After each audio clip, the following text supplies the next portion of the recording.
Libertópolis presenta El Patio de Atrás con Reni Bake y Jorge Jacobs. Sigue en sintonía de Libertópolis. El valor de la verdad.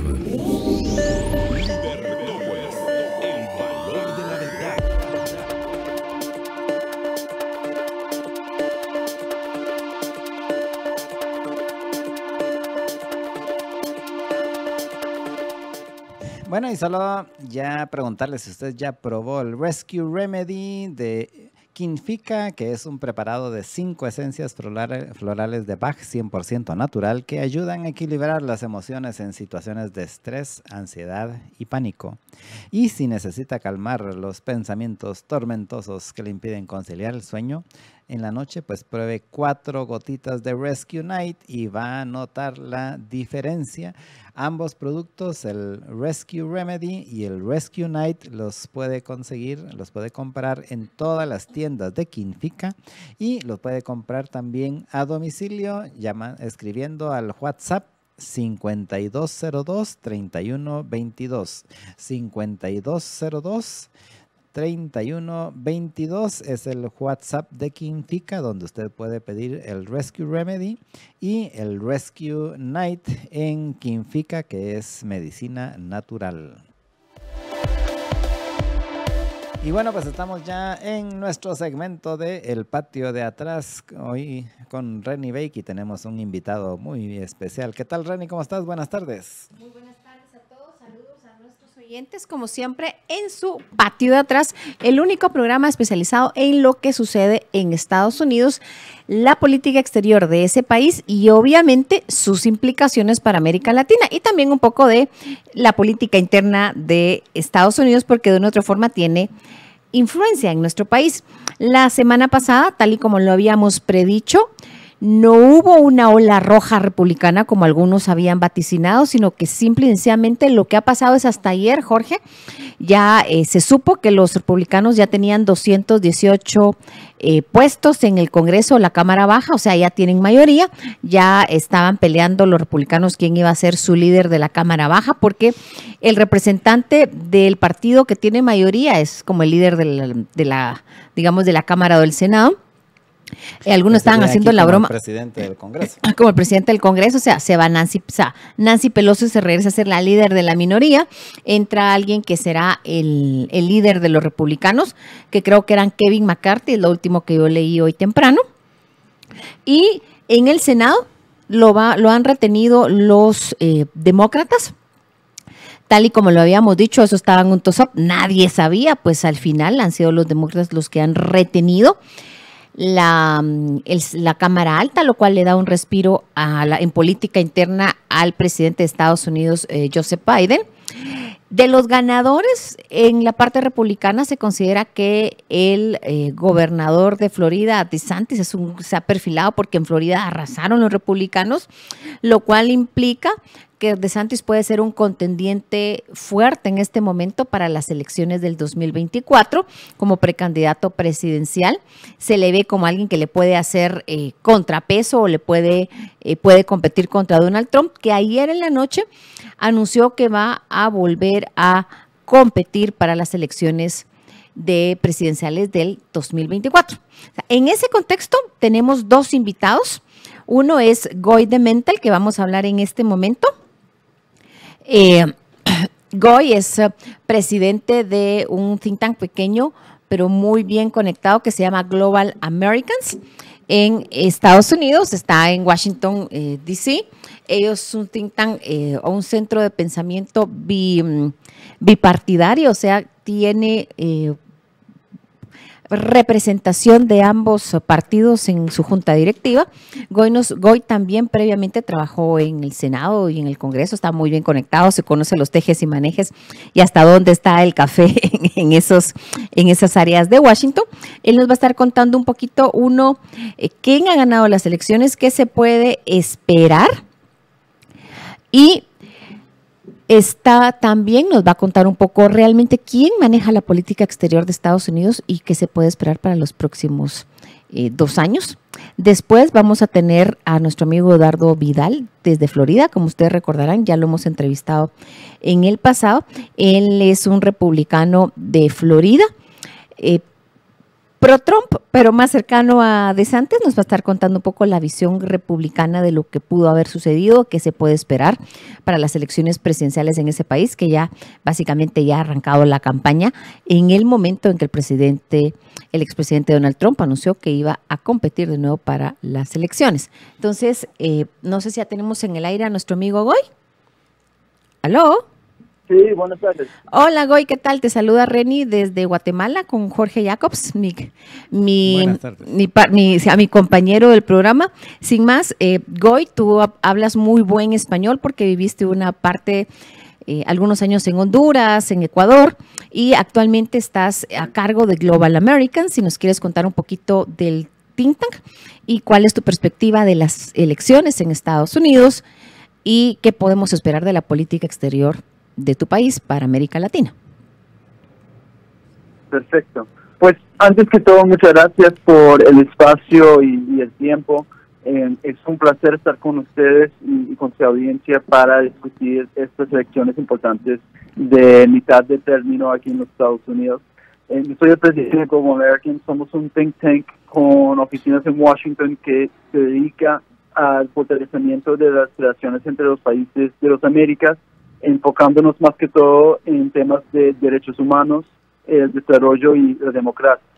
Pues comenzaré diciendo que las elecciones aún no han terminado por completo. Mientras estamos sentados aquí el miércoles 16 de noviembre, aún se están contando algunos votos. Y además tendremos un recuento en la forma de otra elección en el estado de Georgia, que sería entre el demócrata Raphael Warnock y el republicano Herschel Walker. Dicho esto, hoy parecería que los republicanos tendrán el control de la Cámara de Representantes y los demócratas mantendrán el control del Senado. Ahora, pues me preguntas quién ganó las elecciones. Es una pregunta de varias capas, ¿no? El presidente Biden y muchos demócratas del Senado seguramente están satisfechos con los resultados de las elecciones de la semana pasada, porque hay un patrón histórico aquí en los Estados Unidos donde el partido del presidente tiende a tener un mal resultado en sus primeras elecciones intermedias.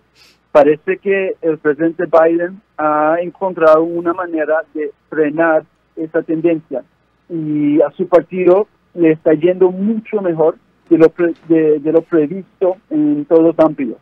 Los demócratas posiblemente incluso ganen un asiento en el Senado, dependiendo en lo que pasa en el estado de Georgia, y han competido mucho más de lo esperado en la Cámara de Representantes. Entonces, en términos de a quién le fue mal y a quién le fue bien, a quién le fue mal, parece que el expresidente Trump recibió un poco de crítica este ciclo, con muchos de sus candidatos seleccionados perdiendo o teniendo un desempeño inferior. El resultado puede ser un llamado a una reflexión interna dentro del Partido Republicano sobre cuál debería ser el mensaje del partido. Muchos en el partido esperaban una especie de ola roja de victorias republicanas y simplemente no fue así como votaron los votantes la semana pasada. En cambio, los demócratas de todo el país desafiaron las tendencias históricas y vencieron a algunos de los candidatos más radicales, particularmente en estados competitivos. Guy, una pregunta, Goy, solo para principiar, ¿cómo se menciona tu nombre? Porque yo tengo un amigo aquí en Guatemala que se escribe igual y se menciona Guy, entonces te quería preguntar cómo pronuncias tu nombre. Guy Mentel, pero Guy. Pues me puedes llamar lo que quieras, pero Guy Mentel es mi nombre. Ok, Guy. Yo siempre como leo los nombres. Te quería preguntar con lo que acabas de mencionar, ¿cómo ves el que si bien es cierto, al final el resultado pues fue más o menos casi que empate, por no decir otra cosa, sí hubo algunos cambios importantes en ambos sentidos, es decir, por ejemplo, qué sé yo, en algunos distritos del estado de Nueva York o de California, donde los que ganaron fueron republicanos, que no era así lo usual, pero que estos fueron compensados con otros donde normalmente ganaban los republicanos y ahí ganaron los demócratas. ¿Cómo ves esos cambios de que, si bien es cierto, en promedio quedaron más o menos igual que como estaban antes de la elección? Sí hubo algunos lugares muy emblemáticos donde sí hicieron switch, como le dicen. Pues yo diría que hemos visto unos cambios, pero no cambios radicales en comparación de lo que hemos visto en las elecciones de 2020, ¿no? En 2020 los republicanos ganaron la Florida en márgenes bastante grandes y también esa elección. Yo diría en cuanto a la comparación de lo que vimos antes de estas elecciones y que vamos a ver después, yo diría que pues el impacto que tendrán estas elecciones en la política exterior de los Estados Unidos no creo que cambian mucho. En los Estados Unidos el poder ejecutivo es el que tiene mayor peso en la política exterior. O sea, la Constitución de los Estados Unidos por diseño distribuye los poderes de relaciones exteriores entre los poderes ejecutivo y legislativo y otorga algunas facultades como el mando de las Fuerzas Armadas exclusivamente al presidente y otras como la regulación de comercio exterior al Congreso, mientras que otras pues las divide o simplemente no las asigna. Entonces, lo que hemos visto en los últimos años es que la presidencia ha acumulado un mayor poder de política exterior a expensas del Congreso como parte de un patrón en el que, pues, más que todo en tiempos de emergencia nacional, el poder ejecutivo tiende a eclipsar al legislativo. Entonces, la autoridad del presidente en asuntos exteriores se basa no solo en el artículo 2 de la Constitución, sino que también en una amplia gama de poderes implícitos en su papel como comandante en jefe del ejército y la marina, incluido la autoridad implícita para reconocer gobiernos extranjeros y ejercer la diplomacia con otros países en general. Entonces, esas elecciones en las que los demócratas mantuvieron el control del Senado y el Congreso probablemente pasa a ser republicano, o sea, la Cámara de Representantes probablemente pasa a ser republicano, probablemente no tendrán un gran impacto en la política exterior de los Estados Unidos con respecto a América Latina. Yo diría que algunas prioridades legislativas domésticas se harán más difíciles con una Cámara de Representantes potencialmente antagónica al Poder Ejecutivo.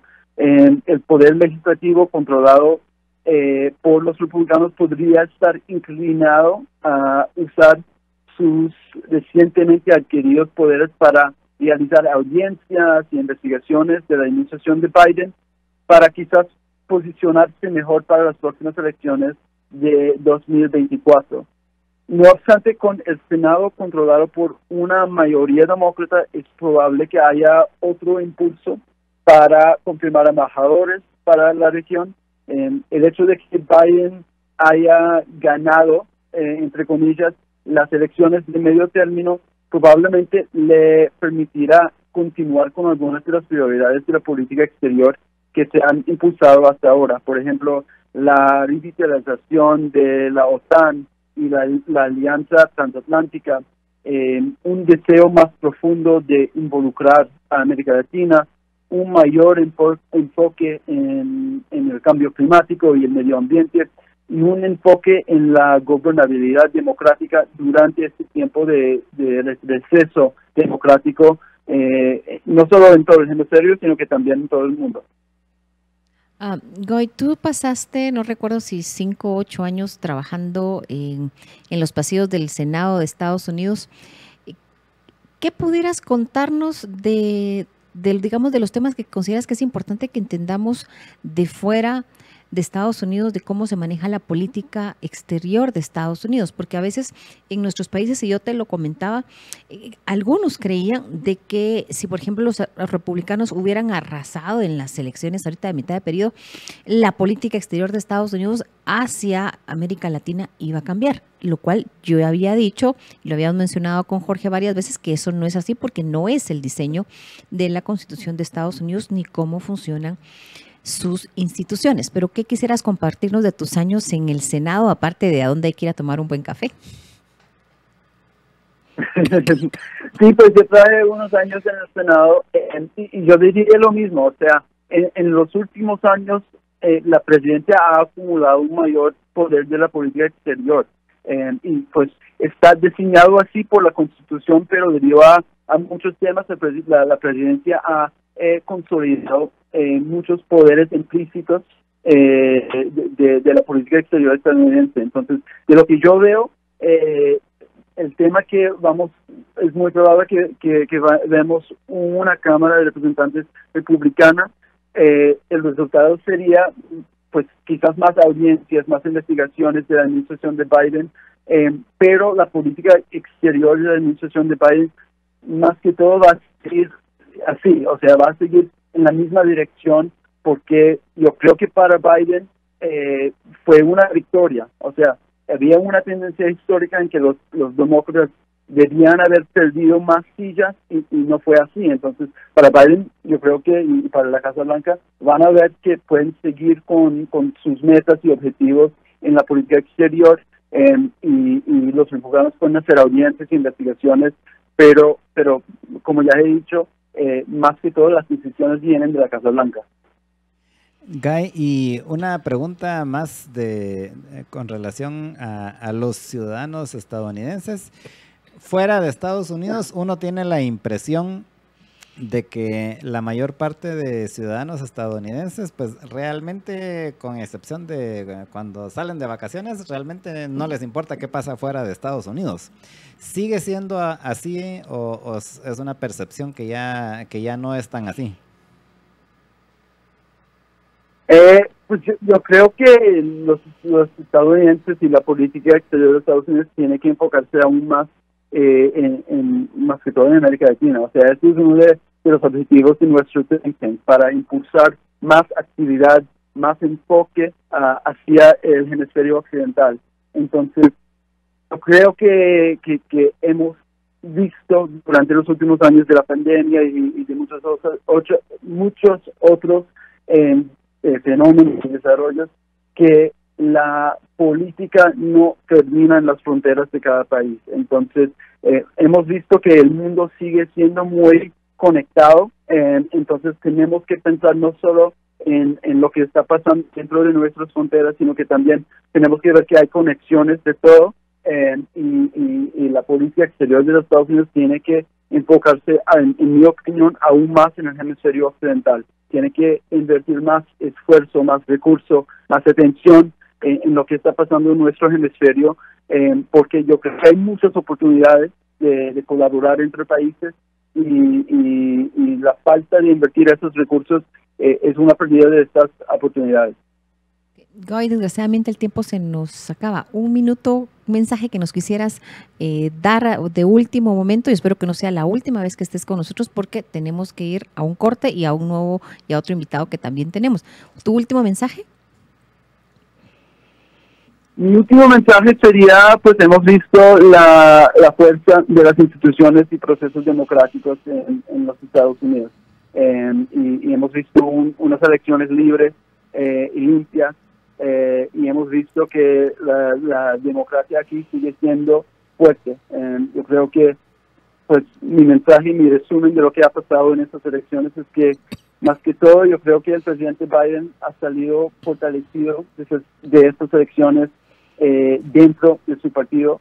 Yo creo que su llamado a los votantes de los Estados Unidos, a saber, votantes más jóvenes, mujeres, personas de color y clase obrera y clase media, demostró ser una poderosa coalición para los demócratas, y yo creo que ahorita estamos viendo un tipo de introspección del Partido Republicano, y a medida que los republicanos consideren su futuro en 2024, tendrán que elegir entre seguir con pues el estilo de liderazgo del presidente Trump o buscar algo distinto. Y ahorita estamos en este proceso aquí en los Estados Unidos, pero yo creo de nuevo que han sido pues elecciones que muestran la fuerza y sí, la fuerza de nuestra democracia.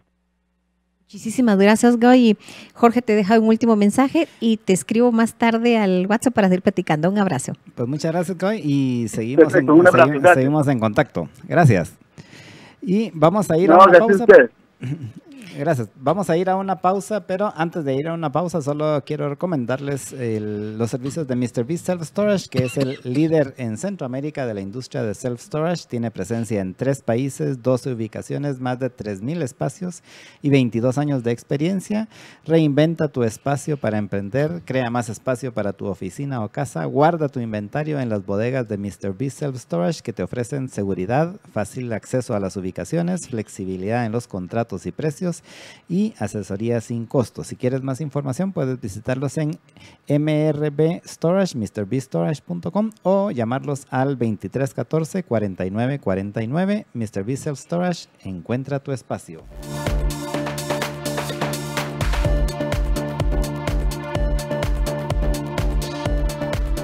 Libertópolis, por la 102.1 FM y todos nuestros medios virtuales. Libertópolis, el valor de la verdad. Estamos de regreso con ustedes en el patio de atrás, ya en el último segmento, y así que Rani, de una vez presentarnos a nuestro siguiente invitado. Bueno, nuestro siguiente invitado es Eduardo Vidal. Él ha estado con nosotros meses atrás. Él es de Miami, es republicano. Republicano de hueso colorado. En el sentido más literal posible. ¿Sí? Exactamente, en el sentido más literal posible. Él nos puede contar y nos va a contar un poco qué ha pasado en Florida. Es una persona que también conoce al gobernador DeSantis y también ha estado apoyando al expresidente Trump. Sin más, Eduardo, bienvenido. No tengo mucha voz, como te dije, así que el micrófono, los siguientes 5 minutos son tuyos. Cuéntanos qué pasó en las elecciones y qué se puede esperar de ahora en adelante para el Partido Republicano y la política en Estados Unidos. Que Donald Trump ha sido reemplazado como el líder del Partido Republicano y como el favorito para ganar la nominación republicana para la presidencia en el 24 por el gobernador Ron DeSantis. Los dos siguen más o menos las mismas políticas, pero como ustedes saben, tienen distintas maneras de ser. Y Donald Trump hizo un gran trabajo desde el 2016 con la derrota de Hillary Clinton. Eso fue muy importante para la causa conservadora y de libertad en los Estados Unidos, que rompieran eso, que Obama no pudiera haber sido seguido por otro partido de la izquierda, otro presidente de la izquierda. Pero lo que pasa, esto es como, yo soy un abogado del área de negocios, y yo estoy acostumbrado, y sobre todo en el área de startups, donde empiezan nuevos proyectos, nuevas compañías, que el jefe, el gerente, el Chief Executive Officer, el líder de la empresa que se funda cuando empieza la empresa, cuando empieza Google, cuando empieza Facebook, el líder en esa etapa de empezar y de romper y de disruptir no es necesariamente el mismo líder que se necesita para consolidar esas ganancias. ¿Ustedes entienden? Entonces, Donald Trump hizo un gran trabajo en romper la barrera y abrirle el paso a la causa conservadora y la causa de la libertad desde el 2016. Pero él es poco político y en muchos casos no sabe escoger a quién debe de tomar. Así que, por ejemplo, en su administración tomó a Jeff Sessions de fiscal general, un desastre. Después vino Bill Barr, tampoco supo defenderlo. Entonces, él igual siempre tuvo mucho problema en escoger la persona correcta. Entonces, en el año 2000, él hubiera ganado una gran una gran elección si no fuera por el virus de Wuhan, que causó que todo se aflojara, y sobre todo se aflojaron las reglas para elecciones limpias. y en esto los demócratas tomaron la ocasión para robarse algunos votos en ciertos condados, sobre todo el condado de Filadelfia en Pennsylvania, el condado de Wayne, Detroit en Michigan, en Milwaukee, en Wisconsin, en Atlanta, Fulton County, Georgia, y en Maricopa County, Arizona, que sigue siendo problema. Entonces eso pasó y ya no hubo remedio. Los republicanos no estaban listos para eso. Trump no estaba listo, no supo cómo reaccionar. Entonces, en estas elecciones de medio tiempo, Trump quiso reincorporarse. Y está bien, yo digo que bien que se meta, pero él escogió candidatos muy flojos en varios estados. Estados que no son rojos ni azules, son estados que están en el medio, donde de verdad se pelea una campaña, y hay que escoger los mejores candidatos. Y él hizo errores, escogió candidatos que eran demasiado extremos, que no tenían conexiones con la política republicana, la maquinaria republicana local, y por eso se perdieron. Y no solamente fue la causa, pero él fue el mayor contribuidor, que los republicanos perdieron la oportunidad de ganar en el Senado. Por ejemplo, en Arizona escogió a Blake Masters, que perdió. En Nevada a Adam Laxalt, que perdió. En Pennsylvania escogió a Oz, que era completamente fuera del estado, muy desconocido, y entonces y perdió contra un ogre socialista. Y también en otros lugares hizo lo mismo. Igualmente en gobernador, escogió gobernadores muy extremos, no estaban bien conectados con la maquinaria republicana estatal, y perdieron sus candidatos en Wisconsin, en Michigan, en Pennsylvania, en Arizona. Entonces, eso es un desastre. En Chicago, donde yo crecí, y todavía hay una maquinaria política muy fuerte, y una de las reglas de esa maquinaria es don't back no losers, no apoyes a ningún perdedor. Entonces, en contraste a lo que hizo Trump en estas elecciones de medio tiempo, mira lo que pasó en la Florida. DeSantis arrastró 59%, se llevó a Marco Rubio con él, 58%, se llevó a congresistas republicanos, 57%. Todo el mundo, todos los republicanos y todos los republicanos ganaron, porque DeSantis le da confianza a la gente, que es un tipo muy profesional, que piensa las cosas, es muy conservador igual que Trump, pero tiene una manera distinta, más profesional. Entonces se ve que Trump es el empresarial, el que empezó la empresa, el proyecto. El emprendedor sería en español. El emprendedor, pero DeSantis es el gerente más profesional. Y eso es el cambio que se vio. Y ya se vio, Trump dio un discurso anoche postulándose, y está bien, pero hacer el discurso es muy desantista, es más, no se estaba quejando de que le robaron la elección. Eso ya pasó, no se puede hacer nada. Entonces yo creo que ahora vamos a tener una campaña primaria que yo apoyo mucho las primarias, la competencia en las primarias, y vas a ver que Trump ya se ha postulado, se postulará DeSantis en el momento oportuno. Las primeras elecciones primarias van a ser en Iowa, en New Hampshire, en South Carolina, a principios del 24, y ahí que gane el mejor. Eduardo, desgraciadamente el tiempo nos come, nos quedamos para la próxima. Cuando tú quieras seguir hablando de este tema, te mandamos un gran abrazo y buenísima la información que nos cuentas, Jorge. Sí. Muchas gracias, Eduardo, por habernos atendido. Lamentablemente teníamos poco tiempo hoy, pero espero más adelante tengamos más tiempo para poder conversar contigo. El partido de DeSantis ahora es el Ron, no Don. Ok, muchas gracias, y nos debes la entrevista, aunque sea en inglés, con Ron DeSantis, que nos has dicho que de pronto pudiéramos tenerlo en entrevista en inglés. Vale, pues, un gran abrazo. Está muy ocupado. Yo sé, pero ya me imagino. O alguien que esté en su campaña que hable español aparte de ti. Abrazotes, pues. Un abrazo. Bye, bye. Ok, bye, bye.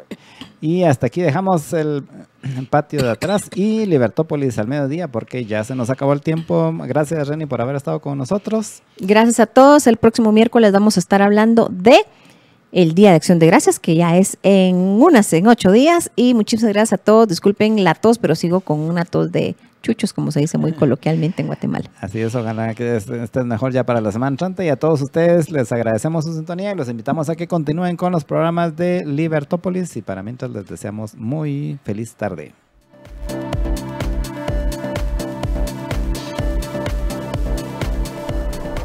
Libertópolis presentó El Patio de Atrás con Renny Bake y Jorge Jacobs.